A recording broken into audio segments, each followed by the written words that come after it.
Question है, जब लोहे की कील को कॉपर सल्फेट के विलयन में डुबोया जाता है तो विलयन का रंग क्यों बदल जाता है? अभी हमने देखा कॉपर सल्फेट विलयन में लोहे की एक कील डालने पर कॉपर सल्फेट विलयन का नीला रंग परिवर्तित हो जाता है, क्योंकि आयरन का स्थान संकेतक श्रेणी में कॉपर से क्या है? ऊपर है। अतः यह कॉपर को उसके विलयन से विस्थापित कर देता है तथा आयरन सल्फेट बन जाता है, जिसका रंग क्या होता है?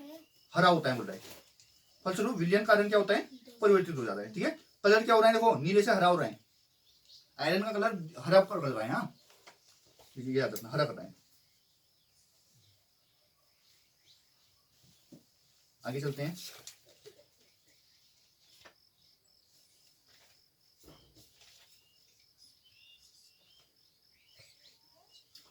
बहुत इंपॉर्टेंट क्वेश्चन है, पेपर में आता है। श्वसन को ऊष्मा क्षेपी अभिक्रिया क्यों कहते हैं? ऊष्मा उत्पन्न होगी तो समझना, हम खाना खाते हैं, श्वसन क्रिया करते हैं, ठीक है, उसमें क्या होगी? क्यों लेते हैं? क्योंकि हमको ऊर्जा मिले, होता नहीं होता? तो देखो श्वसन को ऊष्मा क्षेपी इसलिए कहते हैं क्योंकि इस प्रक्रिया में श्वसन की गई ऑक्सीजन, सांस ली हमने, ऑक्सीजन लिया अंदर, भोजन के पाचन से प्राप्त ग्लूकोज से संयुक्त होकर ऊर्जा उत्पन्न करती है। ठीक है, भोजन के पाचन से प्राप्त ग्लूकोज से संयुक्त होकर क्या करेगी? ऊर्जा उत्पन्न करेगी। यह ऊर्जा एटीपी में संचित हो जाती है। तो ये बता रहे हैं। अब बोल रहे हैं कि वियोजन अभिक्रिया को संयोजन अभिक्रिया के विपरीत क्यों कहते हैं? क्यों बोलेंगे? क्योंकि उसमें दो या दो से अधिक अभिकारक मिलकर एकल उत्पाद का निर्माण करते हैं। संयोजन में, वियोजन में उल्टा, एकल उत्पाद टूटकर दो या दो से अधिक उत्पाद बनाएगा, अभिकारक टूटकर, है ना।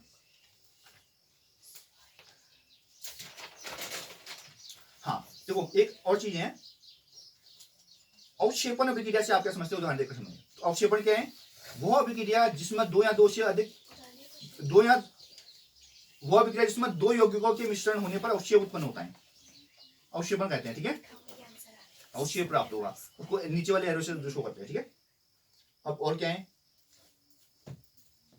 लोहे की वस्तुओं में पेंट किया होता है, संग से बताने के लिए, संचारण बताने के लिए लिख दोगे। आलू के चिप्स के थैलों में नाइट्रोजन गैस रखते हैं, ठीक है, क्योंकि संचारित न हो जिससे।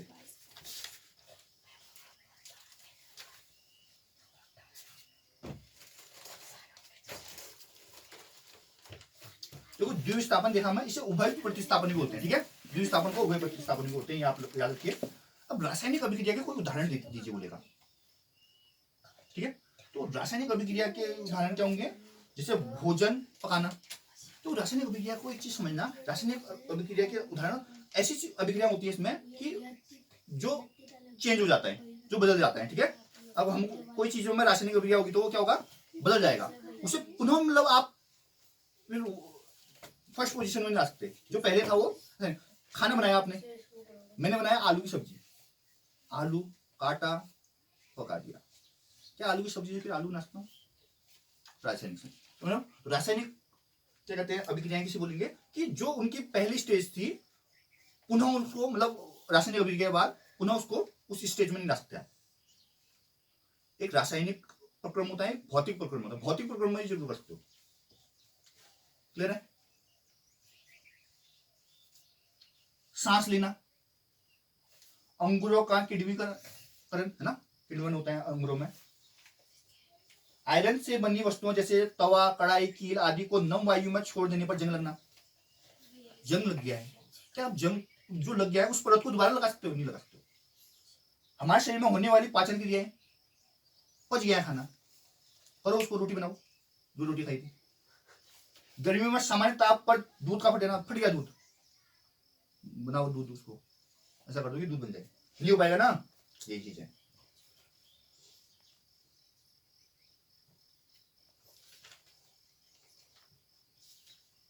सफेदी करने पर दीवारों पर चमक क्यों आती है? समझ गए आप? जो हम जो भुजा हुआ चूना यूज करते हैं दीवारों में सफेदी में, उसमें क्या होता है?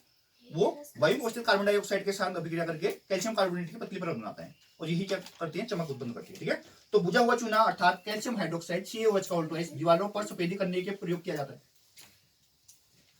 यह वायु में उपस्थित कार्बन डाइऑक्साइड के साथ धीमी दर से अभिक्रिया करके 2 या 3 दिनों में कैल्शियम कार्बोनेट की पतली परत बनाता है। कैल्शियम कार्बोनेट की यह पतली परत दीवारों पर क्या करती है? चमक पैदा करती है। ठीक है, अब आगे हैं ऊष्मीय वियोजन क्या है। जब एक वियोजन अभिक्रिया में अभिकारकों को गर्म करने पर उत्पाद प्राप्त हो तो वह अभिक्रिया कहेंगे ऊष्मीय वियोजन, मतलब ऊष्मा का यूज करके मतलब आप उत्पाद बन रहा है, ठीक है। ऊष्मा यूज होके क्या बन रहा है, उत्पाद बन रहा है, ठीक है। एग्जांपल है 2PbNO3 का होल ट्वाइस, इसमें हीट दिया आपने, ऊर्जा दी, ऊष्मा दी, तो 2PbO plus 4NO2 plus O2, clear है। शरीर में भोजन का पाचन किस प्रकार की अभिक्रिया है। भोजन का पाचन, पच रहा है, ऊर्जा उत्पन्न हो रही है, उत्पन्न होना क्या होता है, ऊष्मा, समझ में आया, ऐसा समझ गया। तो शरीर में भोजन का पाचन, देखो एक तो ऊष्मा क्षेपण होगा, दूसरा वियोजन भी होगा। वियोजित होंगे ना, घटक टूट रहे हैं खाने के, तो क्या बोलेंगे, शरीर में भोजन का पाचन एक वियोजन अभिक्रिया है। जब हम चावल, गेहूं, आलू खाते हैं तो इस पदार्थों से प्राप्त स्टार्च का शर्करा में तथा प्रोटीन का एमिनो अम्ल में वियोजन होता है। स्टार्च शर्करा में और प्रोटीन एमिनो अम्ल में वियोजित हो जाते हैं, ठीक है। आगे हैं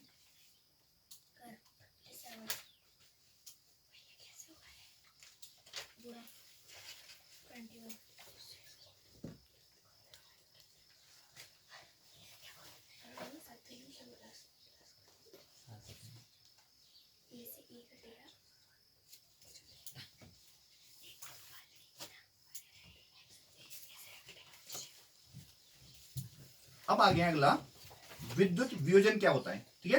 तो क्या होता है, जब किसी पदार्थ का विद्युत धारा प्रवाहित करने पर अपघटन होता है तो उसको क्या बोलेंगे, विद्युत वियोजन। विद्युत धारा प्रवाहित करने पर वियोजन होगा तो विद्युत वियोजन, क्लियर है। विद्युत धारा मतलब करंट, ठीक है, करंट।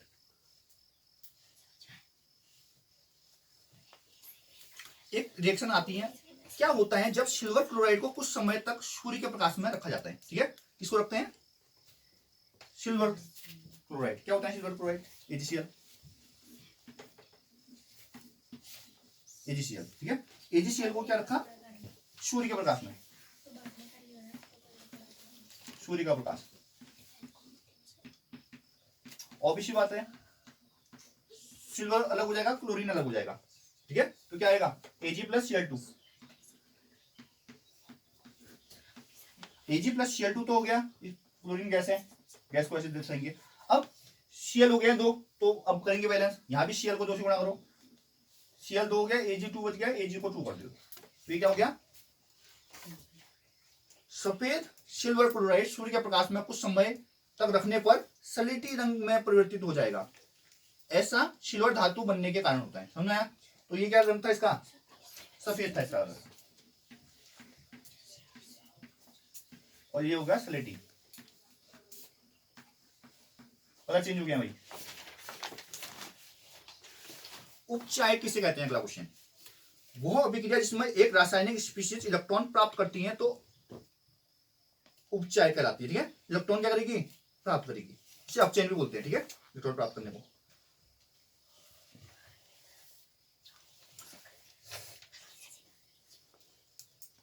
देखो संक्षारित पदार्थ किसे बोलते हैं बोलेगा तो, जिनमें संक्षारण होता है, जिसमें क्षय होता है, उन धातुओं को संचारित पदार्थ कहते हैं। जैसे लोहा है, लोहे में संचारण हो रहा है ना, तो संचारित पदार्थ लोहा हो गया, ठीक है। तो ये भी समझना, संचारण आप जानते हो, संचारित पदार्थ में आपको दिक्कत होती है, इसलिए बता रहा हूं।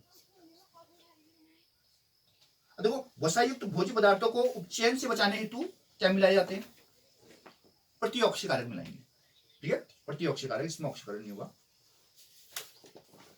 आगे चलते हैं, तो धातुओं की संक्रियता श्रेणी क्या है पूछा गया है। इसमें क्या होता है, धातुओं के सक्रियता के घटे हुए क्रम में एक श्रेणी बनाई गई है। जो ज्यादा अधिक सक्रिय धातु हैं वो ऊपर आएंगे, मध्य के बीच में आएंगे, और सबसे कम सक्रिय हैं जो वो नीचे आएंगे। सक्रिय बोले तो कितने एक्टिव हैं, कितनी उत्सुक हैं कि मतलब वो रिएक्शन कर देगा उसके संग में। जैसे कि सबसे लास्ट में आते हैं सोना, चांदी, इस टाइप के आते हैं, ये बहुत कम सक्रिय होते हैं। कहने का मतलब ये, अगर सोने की चीजें आपके घर में शुद्ध है तो उनमें जंग नहीं लगेगा। जैसे कि एग्जांपल लेते हैं, सोने के कान के कुंडल है, अब तुमने 10 साल पहले बनाए, तो अगर उसमें जंग लगेगा, संचारित होंगे, तो तुमने मतलब बनाए होंगे, मान लेते हैं 2 तोले के, वो तो जंग लग के आधे तोले के हो जाएंगे, क्या फायदा सोना खरीदने का, इसका मतलब नुकसान हो जाएगा ना। तो जंग लगते हैं उसमें, नहीं लगते। अगर वैसे हालांकि उसमें मिलावट कर ही रहते हैं। 24 कैरेट गोल्ड की बात कर रहा हूँ मैं ना। अब हालांकि हमारा जो मार्केट में मिलता है वो 22 कैरेट गोल्ड मिलता है। 22 कैरेट गोल्ड का मतलब शुद्ध परसेंट 22 होगा, बचे हुए 2% जो होगा, 2 कैरेट जो होगा वो क्या होगा, अशुद्धियां होंगी। उसमें कई चांदी, कई कॉपर, इस टाइप की चीजें मिलाई जाती है। ठीक है, क्यों? कठोर बनाने के लिए उसको, तभी तो उनमें डिजाइन बना पाओगे, नहीं तो वो सॉफ्ट होता है, उतना वो नहीं होता। तो उसमें डिजाइन नहीं बनवाई। जितनी ज्यादा डिजाइनिंग बनी है ना सोने की चीजों में, इसका मतलब उसमें उतनी ज्यादा अशुद्धि है। पहले के कुंडल वगैरह ध्यान देना आप, क्या होते थे उनमें, डिजाइन नहीं होते थे, बहुत मोटे मोटे होते थे। पहले के जो सोने की चीजें होंगी पुराने जमाने की, वो क्या होंगी, डिजाइन नहीं होंगी उसमें, और बहुत मोटी मोटी होती थी। अब की क्या हो गया, बहुत ही पतली हो गई है, बट डिजाइन देखो तुम। तो डिजाइन बनाने के लिए अशुद्धि ही मिलानी पड़ेगी, ये नहीं तो बनेगा नहीं। सॉफ्ट है ना वो, कठोर बनाना पड़ेगा ना, तभी तो बनेगी। हाँ जी, हाँ। तो धातु की संयुक्त श्रेणी बोला मैंने, तो ये क्या है, ऊर्ध्वाधर स्तंभ है, खड़ा है ऊर्ध्वाधर, मतलब धातु की अभिक्रियाशीलता के घटते हुए क्रम में, अभिक्रिया करने की शीलता जो है, क्षमता जो है, उसके घटते हुए क्रम में है, इसे बोलते हैं संक्रिया श्रेणी। ठीक है, अगला है, क्या होता है जब गर्मियों में दूध में दिनों में दूध को सामान्य ताप पर छोड़ दिया जाए, दही हो जाता है। गर्मियों में जल्दी दूध नहीं हो जाता, तो दूध में खट्टापन आ जाएगा, ये रासायनिक परिवर्तन है, दही में जाएगा। क्या होता है जब लोहे के तवे, कढ़ाई या कील को नव वायु में रखेंगे, संचारित हो जाएंगी, जंग लग जाएगा। ये वस्तु क्या होंगी, संचारित हो जाएंगी। क्या हो, मैग्नीशियम का वायु में जलना एक रासायनिक परिवर्तन, बिल्कुल।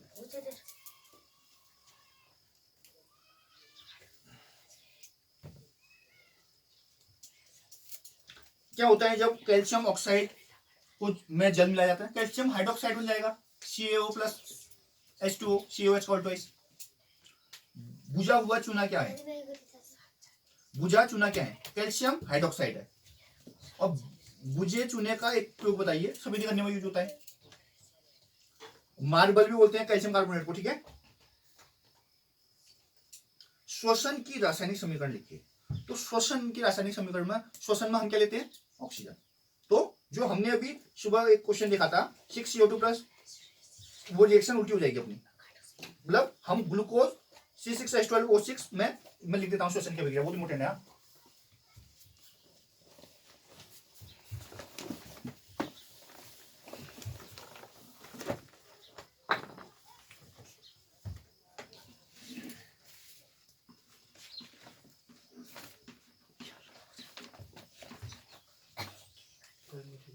श्वसन है ना, श्वसन की देखो C6H12O6, ये क्या है, ग्लूकोज, और 6O2 ऑक्सीजन लिया हमने, क्या बन गया 6CO2, ऑक्सीजन लेके कार्बन डाइऑक्साइड छोड़ते हैं ना, 6H2O, साथ ही साथ क्या मिलेगी हमको, ऊर्जा। ठीक है, इसे श्वसन की अभिक्रिया बोलेंगे, नोट कर लेना।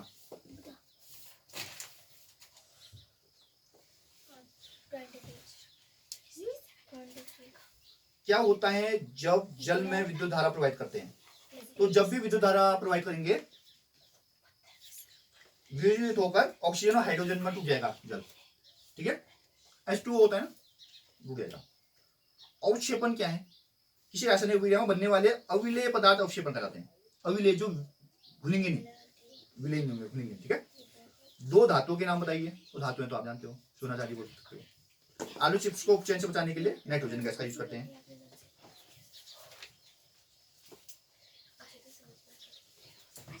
अब बोले जंग का सूत्र क्या होता है, तो जंग का सूत्र होगा Fe2O3 XH2O, Fe2O3 XH2O, ये जंग का फॉर्मूला, ये जंग का फॉर्मूला है।